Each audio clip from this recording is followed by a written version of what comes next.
और मेरा निवेदन मेरी जीजियों से, मेरे जीजाओं से, बेटियों से, बेटाओं से, चंद्रशेखर महादेव की कथा चल रही है, चंद्रमौलेश्वर महादेव की शिव महापुराण की कथा चल रही है। आप सबसे एक निवेदन करना चाहूँगा, जितने भी शिव भक्त यहाँ कथा श्रवण करने के लिए आ रहे हैं, जितने भी शिव भक्त, आप सबसे निवेदन करूँ कि प्रयास करो।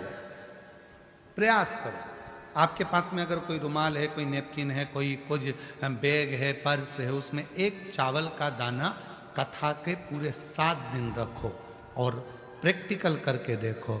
जब 7वां दिन हो, उस चावल के दाने को किसी भी शंकर के शिवलिंग पर समर्पित कर कर बाबा से अपने मन की बात कहकर देखो।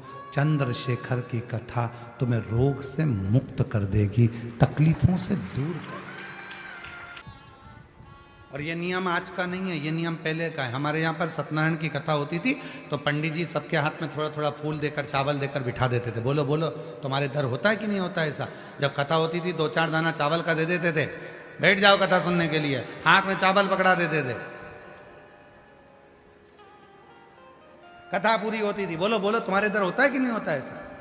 जब कथा होती थी सत्यनारायण जी की, भगवान की कोई कथा होती थी, या माताएं अपनी कथा पढ़ती है, कोई तीज की कथा, चतुर्थी की कथा, पंचमी की कथा, चतुर्थी की कथा, कोई कथा पढ़ती है तो हाथ में 2-4 दाने चावल के लेके बैठ जाती है, कथा सुनती हैं, फिर वो भगवान को समर्पित कर दी। ये आज का नियम नहीं, पुराना नियम है। किसी से पूछना कि चावल के दाने हाथ में लेकर कथा श्रवण करने का क्या फल होता है?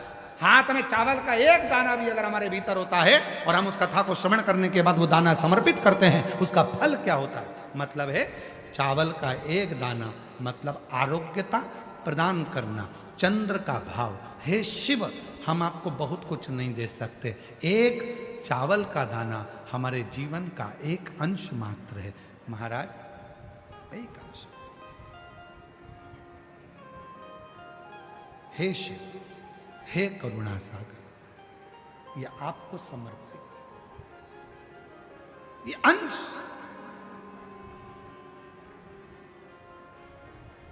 एक अंश। गेहूं वापिस गेहूं को जन्म दे देता है, चना वापिस चने को जन्म दे देता है।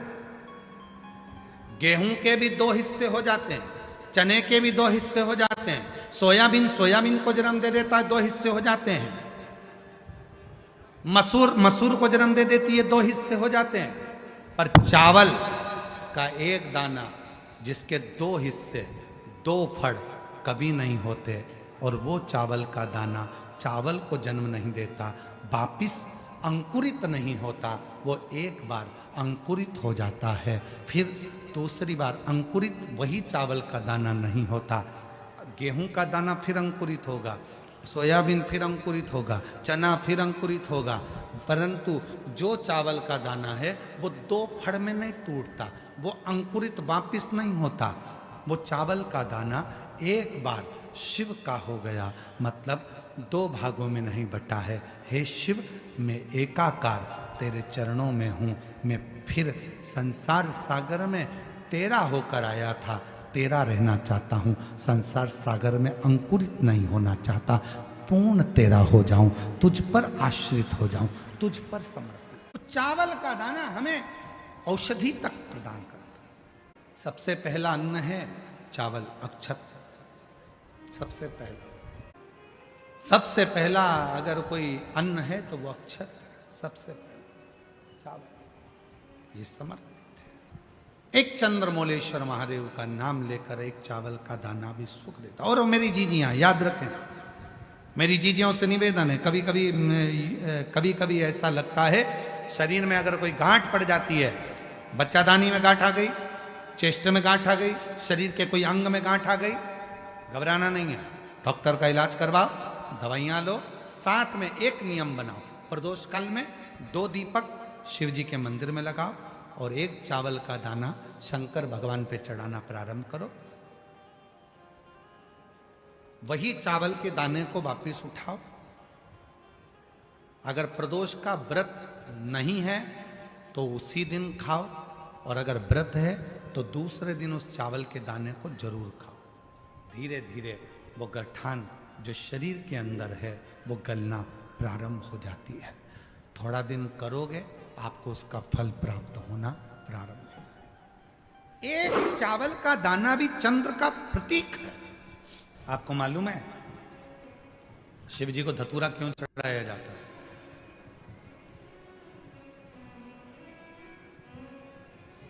क्यों भगवान शंकर को धतूरा समर्पित किया जाता है?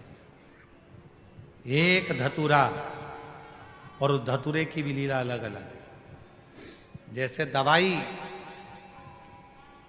कोई दवाई ऐसी रहती है उसको शहद के साथ में, जब आयुर्वेदिक दवाई है तो उसको शहद के साथ में घोल कर चाटा जाता है। कोई दवाई ऐसी रहती है उसको कुनकुने पानी से लिया जाता है। कोई दवाई ऐसी रहती है उसको दूध से लिया जाता है। कोई दवाई ऐसी रहती है कि उसको गुड़ के साथ लिया जाता है। कोई दवाई ऐसी रहती है कि डायरेक्ट उसको मुख में रखा जाता है। कोई दवाई ऐसी रहती है कि उसको गर्म पानी से लेते हैं। कोई दवाई ऐसी रहती है उसको ठंडे पानी से लेते हैं। धतूरे का भी एक नियम है, धतूरे का भी एक नियम है।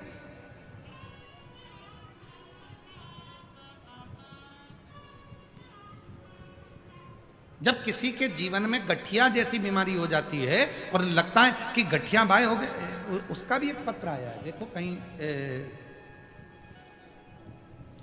ये पत्र देखिए। महाराज, मेरा नाम सुरेखा प्रमोद सूर्यवंशी है, मैं भूसावल से हूँ।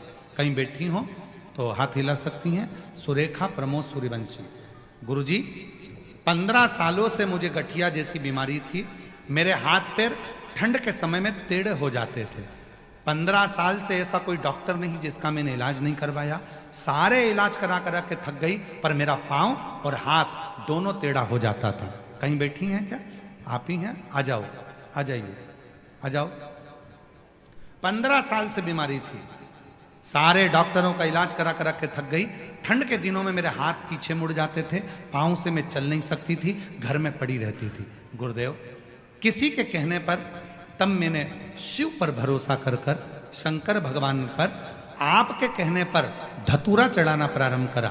और आपने कहा था धतूरे को फोड़कर उसमें थोड़ा सा बेलपत्र लगाकर शिव को जब समर्पित करोगी और तब बाबा देवाधिदेव महादेव की कृपा होकर तुम्हारा गठिया समाप्त हो जाएगा। और आज बाबा की कृपा से मैं गठिया के रोग से मुक्त हो गई और मेरा पूरा शरीर आज ठीक। औषधि वही है। कोई औषधि शहद से खाई जाती है, कोई पानी से खाई जाती है, कोई किसी से।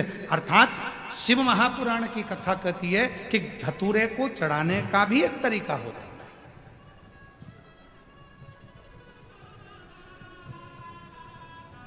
धतूरे को चढ़ाने,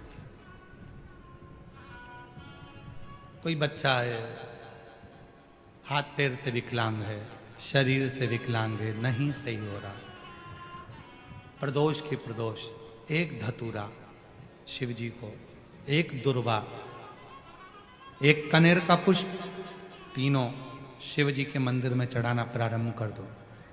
दुर्वा लाओ, पीसो। विकलांग है, चल फिर नहीं रहा है, डॉक्टर का भी इलाज चल रहा है, उसको वो दुर्वा पीस कर सुबह दोपहर शाम 3 बार उसको देना प्रारंभ करो।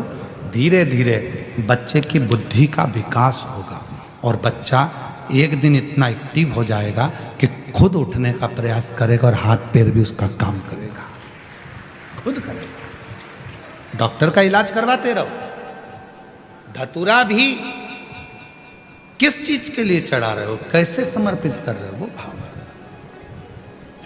महाराज, कौन है जिसने शिव को अपशब्द नहीं कहा, पर शिव फिर भी